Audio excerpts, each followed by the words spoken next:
एक राजा का दरबार लगा हुआ था। क्योंकि सर्दी का दिन था, इसलिए राजा का दरबार खुले में लगा हुआ था। पूरी आम सभा सुबह की धूप में बैठी थी। महाराज के सिंहासन के सामने एक शाही मेज लगी थी और उस पर कुछ कीमती चीजें रखी थीं। पंडित लोग, मंत्री और दीवान आदि सभी दरबार में बैठे थे और राजा के परिवार के सदस्य भी बैठे थे। उसी समय एक व्यक्ति आया और प्रवेश मांगा। प्रवेश मिल गया तो उसने कहा, मेरे पास 2 वस्तुएं हैं। मैं हर राज्य के राजा के पास जाता हूँ और अपनी वस्तुओं को रखता हूँ, पर कोई परख नहीं पाता। सब हार जाते हैं और मैं विजेता बनकर घूम रहा हूँ। अब आपके नगर में आया हूँ। राजा ने बुलाया और कहा, क्या वस्तु है? तो उसने दोनों वस्तुएं उस कीमती मेज पर रख दी। वे दोनों वस्तुएं दिखने में एकदम एक जैसी थीं। आकार में, रूप रंग में सब कुछ एक जैसा था। राजा ने कहा कि दोनों वस्तुएं तो एक ही हैं। तो उस व्यक्ति ने कहा कि हाँ, दिखाई तो एक सी देती हैं, लेकिन हैं अलग।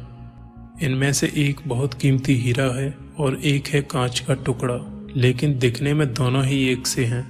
कोई आज तक परख नहीं पाया कि कौन सा हीरा है और कौन सा कांच। कोई परख कर बताए कि ये हीरा है और ये कांच। अगर परख खरी निकली तो मैं हार जाऊंगा और यह कीमती हीरा मैं आपके राज्य की तिजोरी में जमा करवा दूंगा। और शर्त ये है कि यदि कोई नहीं पहचान पाया तो इस हीरे की जो कीमत है उसकी धनराशि आपको मुझे देनी होगी। इसी प्रकार से मैं कई राज्यों से जीतता आया हूँ। राजा ने कहा कि मैं नहीं परख सकूंगा। दीवान बोले, हम भी हिम्मत नहीं कर सकते, क्योंकि दोनों बिल्कुल समान हैं। सबने हार मान ली, लेकिन कोई हिम्मत नहीं जुटा पा रहा था, क्योंकि हारने पर पैसे देने पड़ेंगे, इसका कोई सवाल ही नहीं था। राजा के पास धन तो बहुत था, पर राजा की प्रतिष्ठा गिर जाएगी, इसका सबको डर था। कोई पहचान नहीं पाया। आखिरकार पीछे थोड़ी हलचल हुई। एक अंधा आदमी हाथ में लाठी लेकर उठा और उसने कहा, मुझे महाराज के पास ले चलो। मैंने सारी बातें सुनी हैं, एक अवसर मुझे भी दो। आदमी के सहारे वह राजा के पास पहुंचा।